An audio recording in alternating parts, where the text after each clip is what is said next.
Welcome to the second episode of the Anon Podcast. Today, I have the pleasure of speaking with Calvin Liu, who is the strategy lead at Compound Finance and an investor at Divergence Ventures. Calvin has been both a builder and an investor in our industry, and today we have the chance to pick his mind. Welcome, Calvin.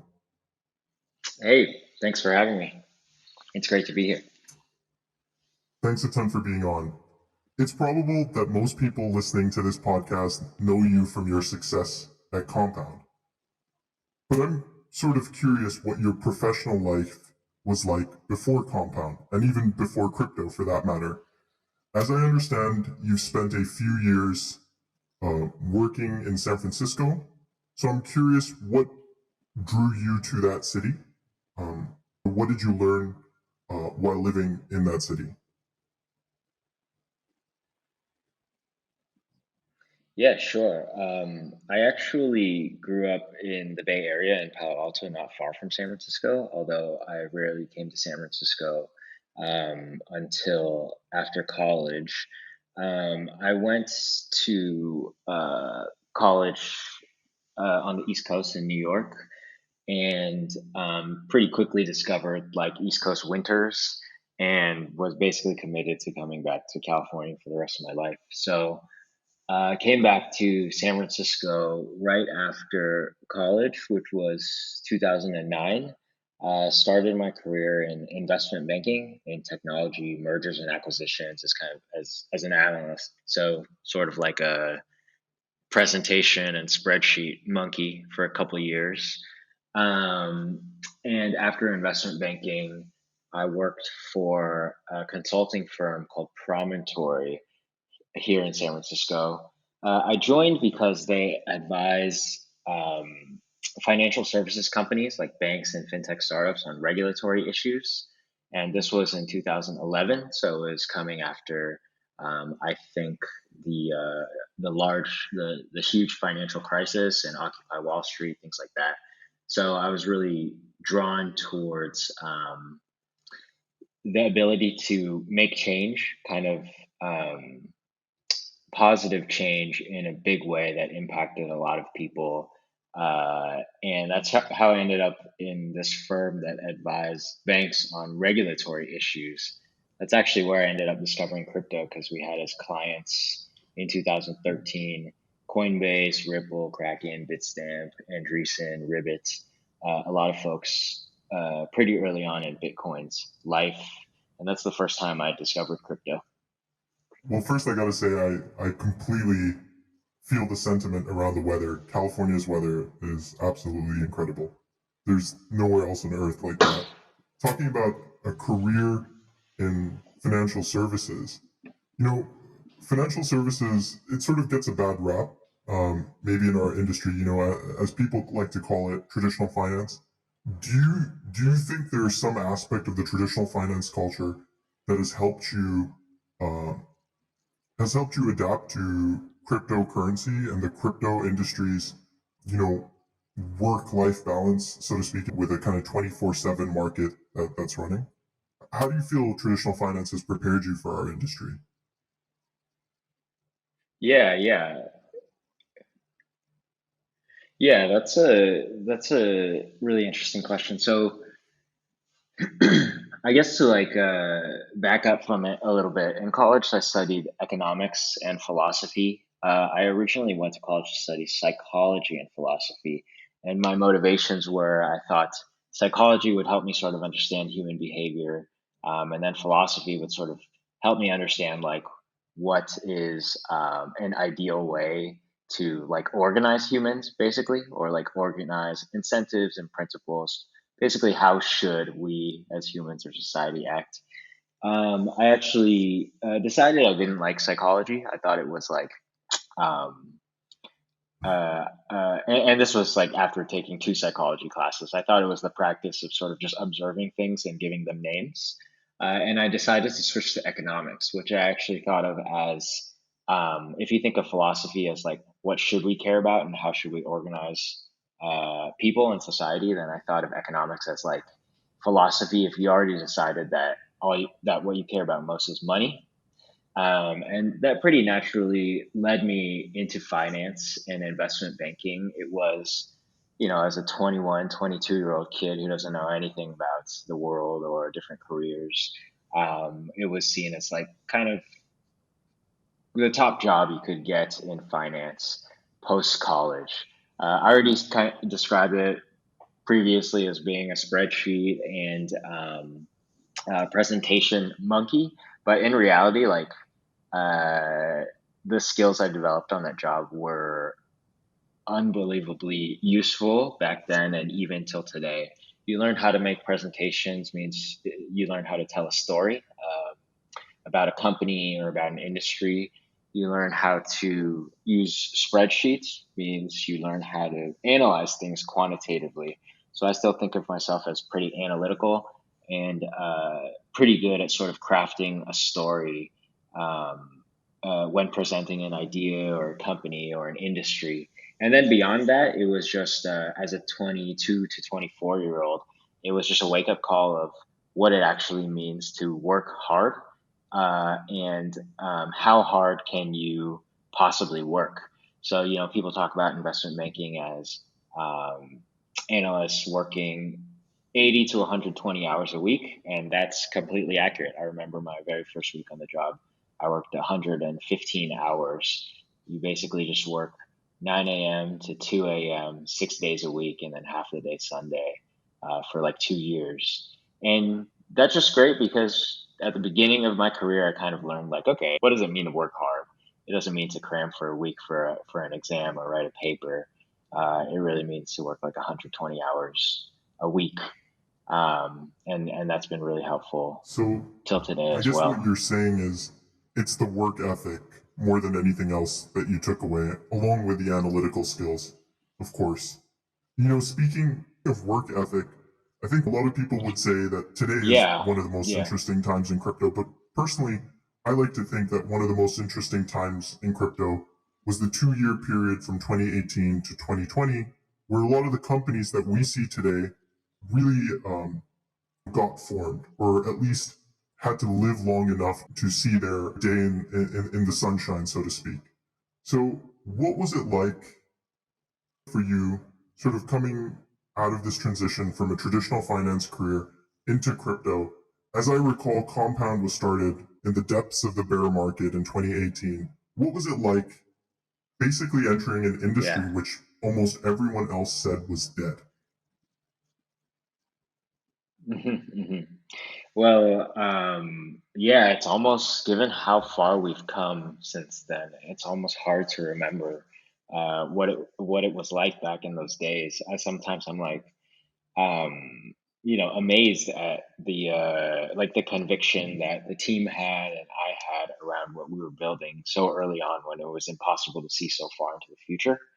But I joined Compound in January 2018. I believe it was formally incorporated a couple months earlier, and I was the second employee and the strategy lead. So my role there was and is to lead all of our business initiatives. It's sort of an intentionally vague title as it covers a lot of different things, mostly business development. But January 2018 was the top. So not until probably about April or May did it become really clear that we were on a major downtrend and bear market. We were the very first thing I worked on with Robert, our CEO, was a fundraise. And we were really fortunate to raise for a seed stage company a lot of money. We raised $8.5 million for a team of 4 or 5. And so we knew we had runway. And so back then, whenever I talked to early stage companies, and even today, the thing I would emphasize the most is like having enough runway to survive, because that gives you space to innovate and like take stress off your mind and lets you be creative and execute on the plan that you want to execute over several years, instead of constantly having to turn around and worry about whether you can pay your employees and keep the company going. And so we were really lucky to have that problem solved from the very beginning. So in that sense, we were a little bit immune to the bear market. Um, but it was a grind, you know. I feel very lucky at where things have turned out. But it was definitely a grind. The pace of progress that we tried to make, and the amount of work that we did is sort of enormous. And today I think it's important that we try to remember what it felt like so that we keep our edge in a market that's there are a lot of distractions these days, and a lot of sort of shiny objects, and it's very rewarding. But we need to remember the times when it was hard as well, so that we keep pushing the limits and innovating. Definitely. If I could share any experience with newcomers into the industry, it would be the ability to compress that 2 year time period into a 30-minute movie so everyone could see what it was like. I mean, one interesting thing you had mentioned um, a bit earlier was that humans, or at least your conclusion was that a lot of humans were motivated by money. So during that 2 year period in the bear market, do you think the thing that kept the team going, even when maybe the world didn't yet realize its vision, was money, or was it something else? And if so, what was it? Yeah, it was definitely something else. It was we can maybe this will be a fun story to keep digging into, but like we could have never predicted the success, and particularly the financial success that the Compound Protocol would have. I don't think anybody could have. It was just unfathomable because no one had ever seen it before, and people tend to underestimate like exponential outcomes. What really kept at least me going, and I think the team, is the ability to come into work every day and work on things that have never been worked on before.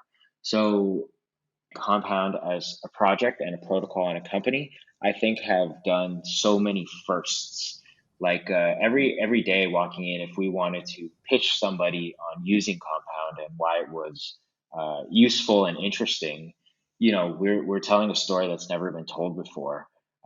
When the engineers are designing the first version of the Compound protocol, they're writing Solidity in frameworks that have never been used before. Compound invented the concept of a algorithmic money market. It invented governance tokens. It invented what's now called liquidity mining, and those are just kind of like the big milestones that people see. But every day going into work, we're doing things that have never been done before, and that gives me a lot of motivation aside from any financial reward. It's funny you say you didn't like studying psychology because it felt like giving names to things. When you're doing firsts like you did at Compound, it seems like you have to give a lot of names to things that people have never done before.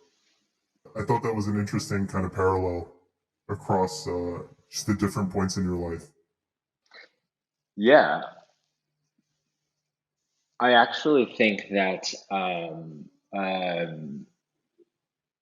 they're obviously like hard concepts to get across in just a few words, but I actually think they make perfect sense. So psychology is like observing behavior that exists, and naming it, and then what I like to do instead is sort of execute on behavior that's never happened before, or create the ability for behaviors that have never happened before to happen. Interesting. So you're sort of incentivizing new behavior in a way. Speaking of incentives, I mean, Yeah, I do want yeah, to get to yield farming and what it was like in those early days when you guys originated that concept. But before we do that, I want to understand how you thought about incentivizing people to even put money into Compound in 2018 and 2019 when things just seemed so unclear and maybe the risk was greater than the reward, or at least it seemed so at the time. yeah. So Compound Labs, the company, we've gone through probably at this point like 5 or 6 different 3 to 6 month sprints of business development efforts, and each one is a little bit different. So there's a little story to be told about like focusing on different user segments and customer segments and our approaches to each one of them. The very first one uh, that we did back in 2018, you can still, if you Google it, find like a fund partner launch announcement. So we knew that we were going to launch in September 2018. Actually, we saw Dharma in its first iteration launch in, I think, July 2018, and there wasn't much liquidity. First of all, Dharma at that time was an order book, so it's hard to build liquidity organically anyway. Um, but there just weren't a whole lot of eyes on it, and we said, okay, what can we kind of learn from that and try to do ourselves when we launch our interest rate marketplace. And so between July and September, I talked to probably 200 crypto hedge funds. And I use that term kind of loosely because coming out of 2017 and 2018, there were so many quote unquote crypto hedge funds. And a lot of them had like $2 million of assets under management, or 5 million, and the vast majority had less than $10 million. And what we did is talk to 200 of them and structure this fund partner program. It was pretty lightweight, but what we did was get people to commit some amount of capital to Compound on the day that we launched. And in exchange, they got like customer support, basically coach them through it, taught them about it. Um, they had some co-branding and co-marketing opportunities. And I have to say, since our seed round was Andreessen, Horowitz, Polychain, and Bain, we had this really, really strong brand that people wanted to be associated with. Back then, having just Andreessen or Polychain or Bain on your cap table, anybody would talk to you. Now they're obviously on a lot of cap tables, so I think it's a little bit different. But back then, it was a huge difference maker for us. And so in September 2018, on the day that we launched, we were able to launch with $5 million of commitments to our markets and about 25 funds who put in that sum of $5 million. Interesting. I Prior to this podcast, I was looking over Compound's TVL data over the time period between 2018 and 2019. And at its peak, Compound had around $100 million in assets. And it feels almost comical when you look back at it today, because today Mm-hmm. we're in the billions of dollars managed under Compound and some of the other top DeFi protocols. And I think if you ask most people, well, I don't want to generalize, but if you were to ask me, I think it all goes back to that day the comp token was launched and, you know, the Compound governance framework that accompanied it and the idea of yield farming that accompanied it as well. So I'm curious, what was it like in the Compound office, or I guess you may have been remote at the time. So what was it like on the Compound team Zoom call the day you launched comp token and subsequently yield farming? Oh gosh, yeah, I we were remote when it launched. The work had been done months in advance, though. So the way that I think Compound has always worked on these big product and engineering questions is to take 2 to 3 months of whiteboarding, planning, building the spec, and then spend 2 to 3 months actually coding it. And sometimes as you code it and build it, you have to go back and revise parts of the spec. But in general, that's the process. So what we launched in June uh, last year, I can't believe it was only a year ago. Have been in the works since probably about January, I would say, is when we started talking about it. And then, in March and April, really earnestly started building it and launching it. I mean, starting in June. So I remember actually being extremely stressed out starting in about April, working up to the launch. And it wasn't just designing the protocol, but there was a lot of business stuff around it too. A lot of legal stuff, a lot of business stuff around launching the token that I think we eventually nailed, but took a lot of work. Um, we had no idea what would happen after we launched what is now called liquidity mining. I don't even know that we had really a name for it. Um, what people one thing that is a little bit understated is that the primary goal of the liquidity mining was actually to distribute the governance tokens into the hands of users. And that was goal number one for us. We didn't actually think about it as like, oh, this will, we didn't predict that people would recycle funds. We didn't predict that TVL would explode like 100x. We didn't expect that the token, its price itself would increase so much. It was first and foremost designed to get governance tokens into the hands of users, and then secondly, to reward users of the protocol with the token, uh, even considering the price at all. The price was secondary, is what I'm saying. But we were blown away by it starting on day one. It immediately went to like I don't remember, like $300 or something. So that's what we were watching. I remember watching that as well. It started off at, I think, $20, and it went to like $40, $60, Yeah. all the way up to 300 at its peak at the time, and it's since gone even higher than that. It's kind of funny how you talk about it, in that the primary goal here was to incentivize, not to incentivize, but to distribute some kind of like governance share, you could say, um, to your users. But what it's ended up becoming is so much more than that. If you look at Yearn's DAI Vault today, the yield that's earned on this synthetic stablecoin Hmm. DAI primarily comes from comp tokens. Um, and we don't think about the implications of that enough.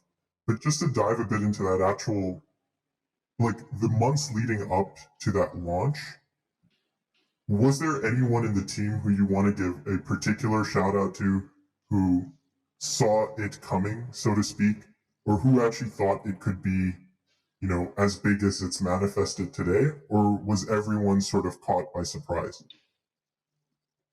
I think everyone was caught by surprise, and it's a really important lesson for everybody in crypto that I feel fortunate to have learned, which is that like you can almost never estimate the upside, or you want to find projects where you can't even estimate the upside, like where old frameworks don't work. But when we looked at it back then, we were like, okay, what tokens are trading? And I can't remember exactly right now, but I think like 0x was a comp, and like I think Synthetics was traded, and it was something like uh, great, great DeFi projects have fully diluted market caps of like $100 million. And so we're like, okay, if we're one of the greatest, maybe our fully diluted will be like $200 million or $300 million, which is a token price of $20 or $30. And that was the framework that we took to it. That was completely wrong. I don't think anyone on the team really had the idea of it exploding the way that it did. We definitely had the idea of it increasing user adoption. Like, okay, if we reward people with this token for them using the protocol, it will increase usage of the protocol. But I don't think we could have predicted that we would increase it by multiple orders of magnitude. That said, like in terms of shouting out, I mean, like I said, there was 3 months of design and then 3 months of building the thing. Um, uh, Robert, our CEO, is a very public face, deservedly so. He's brilliant and a great leader. Our CTO is a little bit less public facing and is just brilliant in a different way. The engineering team that works at Compound, I feel extremely grateful to have had the opportunity to work with. They're just unbelievable. They can solve any problem, it seems like. That's a really interesting background on how the team was valuing comp tokens. It's funny to think in retrospect, but it made total sense, I Yeah. guess, at the time. Understood.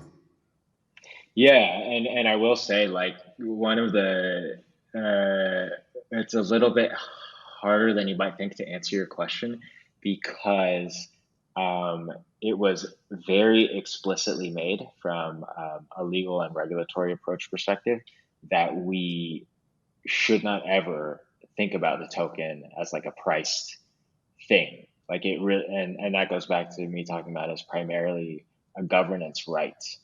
Um, it's important that the token not be thought of as a financial asset at that time when the protocol was not yet decentralized.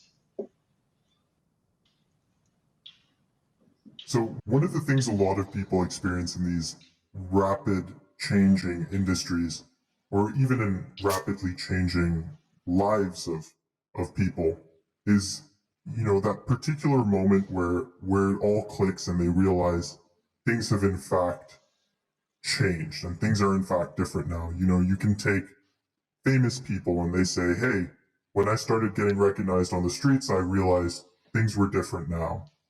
So, what was the moment that it really dawned upon you that this DeFi thing that I've been working on for the past couple of years, it's a whole lot different now, and we're in a different space altogether?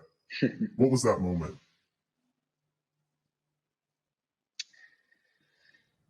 I think it's definitely an accumulation of moments, and even till today, I'm still realizing that that's the case. But I would say to point to a little bit of a period in time. Um, Late last year, late 2020, the types of people and entities that I talked to about Compound transformed. So I told you about 3 years ago, 3.5 years ago, we were talking to like small crypto hedge funds. And that kind of grew and grew. We started talking to large crypto hedge funds. We started talking to crypto custodians, crypto exchanges, some financial institutions that had like crypto divisions early. But starting late last year, probably in the fall or maybe the winter, we started talking to Barclays and Goldman Sachs and PayPal and Visa and Square, Plaid, and I think that's when it became very clear that DeFi was inevitable, like was not going to stop. It's going to be everywhere, uh, uh, and that like the bridge to institutional adoption was being built before our eyes. It was happening. And I would point to that as kind of like the breakout moment for me, where I transitioned from thinking, "Oh, this might be huge," to there's 0% chance it won't be a huge part of the future of finance. It's it's funny. It's an interesting way to talk about uh, the industry as, okay, who do I get to do business with now? Uh, one sort of meme that's maybe been going around is that it's more likely that a crypto company can buy Goldman Sachs now than Goldman Sachs would be buying maybe the largest crypto company. Um, so just to maybe zoom out for a moment and think about some of these broader topics about crypto, particularly centered around regulation and what people tend to call um, regional arbitrage. Um, when you think about the best regulated countries for crypto, or the most welcoming countries to the crypto industry, or DeFi in particular, which countries stand out to you? Yeah, so I don't know. I'm American. I'm here in San Francisco. I have an extremely American centric view. And I think it's something other countries even make fun of Americans for, that we don't know anything else about other countries. And that's the case on this regulatory stuff. I know I'm not going anywhere. I know there's still a huge amount of innovation here in the US around crypto, and I think there will continue to be. And I think that regulatory battle there's also not something you can kind of like try to, when I think about it from my point of view, like I'm not going to run from it. It's something that needs to be solved over time. in courts of law and in Congress. But certainly, like the U.S. position is not very. It doesn't seem very favorable right now. I'm of the mind that if the US seriously comes down and sort of implicitly or explicitly tries to ban DeFi or implements laws that effectively ban it, um, they'll turn around in 5 years and say, we made a huge mistake. And DeFi will go to other countries. I can't really speak on a country by country basis which ones it will go to. I've heard really great things about like Singapore, for example, which I think you mentioned. Um, and I think yeah, there's I'm sure there's lots of other places it can go, but um, yeah, I think if the U.S. were to ban it, I think they turn around and say we made a mistake, and then try to fix it by unbanning it in the future, because I think the cat is out of the bag here, and they can play whack-a-mole, but there's no way they're keeping the cat in the bag. And one other thing I'll add is because I mentioned like talking to sort of like the caliber and size of entities like a Golden Sachs or PayPal or whomever, it is interesting to think about. Sometimes I wonder if on the surface, these institutions, or some of them, not the ones I named specifically, but just these institutions that have demonstrated a lot of interest in DeFi, I wonder if behind the scenes they're still trying to squash it, and it's sort of like a two-faced thing. Because when I think about like Gensler talking about DeFi and crypto and things like that, I think there's really only two people listening to you talk. One is crypto people, and the other is Wall Street people. And if I'm right, then it's pretty clear which ones you're talking to and which ones you care about.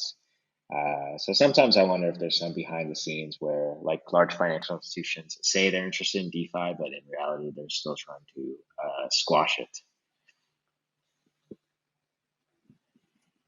I guess it's just a matter of time for the lobbyist money to be predominantly from cryptocurrencies and cryptocurrency tangentially related industries instead of Wall Street.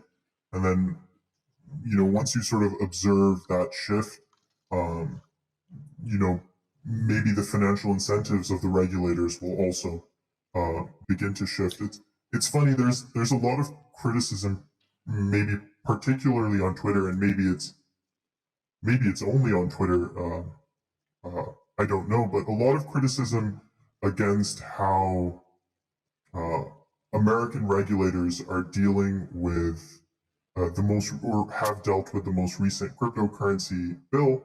But when you look in retrospect, most of the innovation, or at least a lot of the innovation in DeFi, in NFTs, have been predominantly from American companies and American teams. That's not to say that it's only from the U.S., but there's a sizable contingency there, and I think regulation might be able to stop things in the short run. Mm-hmm. But I sort of agree with you that in the long run, you can't really stop these innovators. They're going to continue to build um, one way or another, and I expect that they'll continue to build in places like San Francisco, in places like New York City, and even in places like Singapore. Mm-hmm. But it's an interesting thing to keep an eye out for, to see which country really takes crypto in its stride and benefits from designing great regulation around it. Yeah. So Yeah. you're also, besides being the strategy lead at Compound and sort of pioneering one of the most known products in the industry, you're also an investor. So I want to switch hats for a moment and ask you to put on your investor hat and tell me what you think is going to win. Is it DeFi or is it NFTs? Which one is going to be the bigger industry? Yeah, that's a fun question and a tough one, and I think it depends on what your definition of is of bigger. Um, if I think about it, from an investor point of view, and I define bigger as like which one could I or any other investor profit the most from. I think that I think that I would lean towards DeFi because I think that a lot of the value in NFTs will accrue to the NFTs themselves. And it seems very hard to build like a systematic, scalable approach to acquiring and valuing and trading those NFTs versus focusing on like the protocol tokens of DeFi projects. That's sort of an off the cuff first reaction in terms of like if you define bigger as like total market cap of NFTs and then of DeFi protocol tokens, then I think I'd say NFTs because I think you could see a world, in which almost everything purchasable is somehow related to NFTs or NFTified. But I mean, it's also a hard question to answer because both will be absolutely gigantic. NFT is like a revolution. NFTs are a revolution in commerce. DeFi is a revolution in finance. Like, which is bigger, finance or commerce? I don't know if you can answer that. Yeah, it's unclear to me, and I think part of the reason it still remains unclear is I don't know what the metaverse might actually look like. Because if the metaverse is as magnificent as some people claim it will be, as immersive as people say it will be, then um, you know, perhaps NFTs don't just live in the realm of purchasable things, as you say, but are also just representations of our digital reality, Mm-hmm. um, which is a vertical that seems hard to quantify altogether. But if we don't see a metaverse that's as expansive as we're hoping today, then I still personally lean on DeFi being the better medium to long term investment from an investor's Mm-hmm. perspective. Yeah, and it depends on how you want to think about risk reward as well. I certainly think DeFi is less will be less volatile, Mhm. or is one way of saying it, but also has less downside over the short to medium term. It's really unclear. Like at this point with fungible protocol tokens, you have years of sort of data and pattern matching and experience where you can look at a market and try to assess where it is at. But NFTs like are brand new. It's really unclear like what will keep value, why they'll keep value, what will lose value, why they'll lose value, and over what time frame. I would add also that like one of the most amazing things about crypto assets, whether they're fungible or non-fungible, is how fast capital can move. Like probably a lot of DeFi or profits have moved into NFTs. So it's interesting to think about like if and when they'd move back or what else they'd move back into. But it's really easy to move capital between investments in crypto in a way that's really hard in most financial markets. Definitely. I mean, thinking about things in terms of velocity of money, I've never, I've always had this intuitive sense that the velocity of money is probably the right way to think about growing industries, but I've never really been able to exactly quantify it. Though I do understand how you're looking at DeFi. Though I Mm-hmm. mean, as a sort of tangentially related note, um, uh, it's funny you say that DeFi tokens are a little bit more, sort of tried and tested today, and there's a Mm-hmm. bit more data to go off on them. Um, because I guess when you guys started Compound, there wasn't a ton of data, and look how that one turned out. Yeah, totally. Yeah, I sort of just mean like Like with NFTs, what even is the cycle? Like after having owned Bitcoin since 2013 and then really been all in crypto since 2017, I more so mean not just DeFi tokens, but just fungible token markets, like markets that have order books or AMMs and lots of traders trading the same asset. What is the type of behavior that you see? And like, I don't know anything about technical analysis, but I do feel like sometimes I can look at a chart and be like, oh, I've seen this type of behavior before and this type of situation, so I have a good guess as to what direction I think this is going to go. And that just doesn't exist in NFTs. Like, there isn't even really a good ability to quantify or look at that type of information yet. Definitely. The pattern matching for, early 2014, 2015 shitcoins, and even some of the coins, the more popular coins we see today. Um, the sort of momentum effects that you see in the markets are still very much the same. And so it does give you a sense with which you can, sort of make a valuation um, on these assets. Just I do want to say we're sort of approaching our time, and I want to thank you for coming on. But before we wrap up, I want to ask you one more question. A sort of um, this is sort of a hypothetical question, but if there could be, we talked about behaviors a bit earlier. If there could be one product or behavior um, that you could will into existence in this industry, what would that product or behavior be? Yeah, this is a great question and one I just love because part of the reason I like investing so much is again being able to have a good pulse on the cutting edge of the space. I love learning. I love learning broadly about different topics. Investing lets me get exposed to so many different ideas across so many different verticals.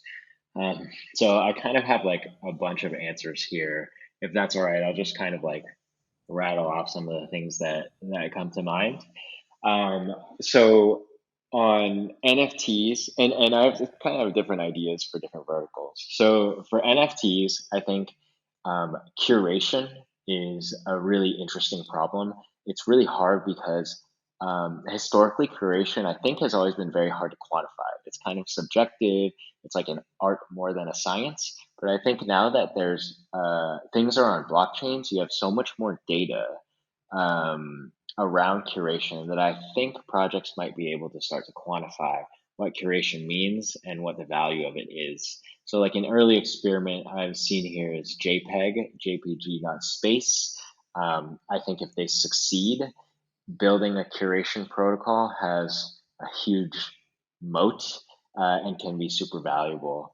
A second thing in NFTs that is a little bit more nuts and bolts is something like Genie.xyz, which is building sort of like 1 inch for NFTs. But basically, right now, the experience of buying NFTs, you go to OpenSea and you sort of like, yeah, you literally just like dig around in this disorganized sea of stuff, and there's a lot of tooling that can be built to make it easier to analyze the price of NFTs, the trends of NFTs, and actually to buy them.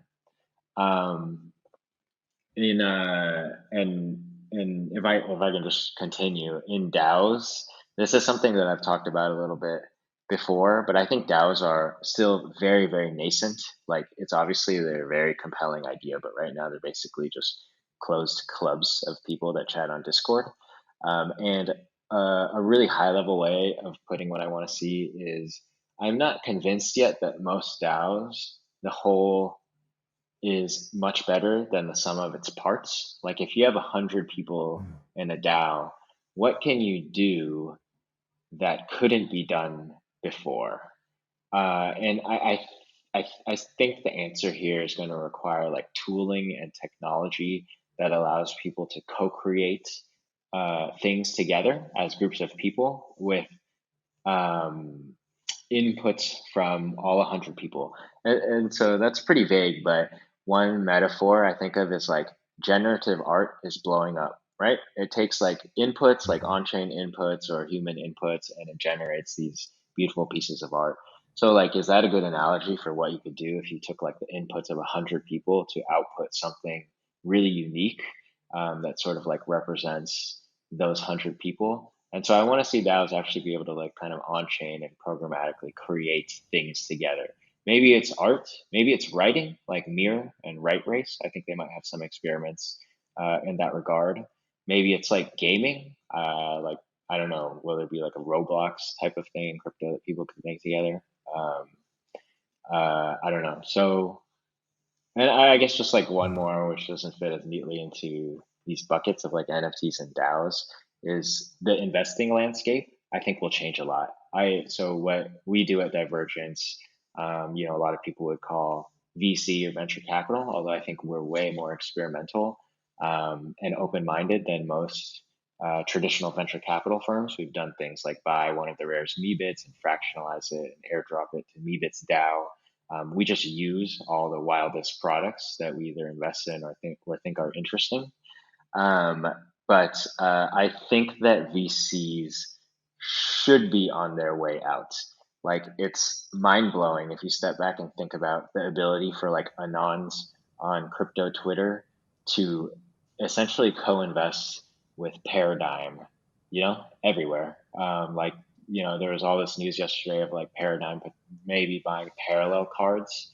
And parallel cards they were dropped equitably for cheap. Anybody could have tried to get them. They're on the open market for, I think, months. And now Paradigm's in there. And like, in what other startup market can you compete with or co-invest with people like that? Very few, and maybe none. So I think there will continue to be sort of like revolutions in participatory investing for non-professional investors. Yeah, just jumping off of that final point, I mean, the industry itself, if you take a step back and ask yourself, hey, how can you make a truly unbiased asset class? You know, probably the answer, probably the answer that you wouldn't come to is, hey, let's just allow people who are totally anonymous to invest into it. But in reality, it turns out that maybe that is the best answer. Is that the only way to build something that's truly unbiased is let everybody in and don't even ask their name at the door. Um, Yep. and on that note, I want to thank you, Calvin, for taking out your time to come and talk with me. I really enjoyed some of your stories and highlights from the early days of Compound all the way to what you're thinking about today as an investor in our industry. Thank you again for joining us. Thank you. Yeah, it was really fun chatting, and I'll definitely see you online. Awesome.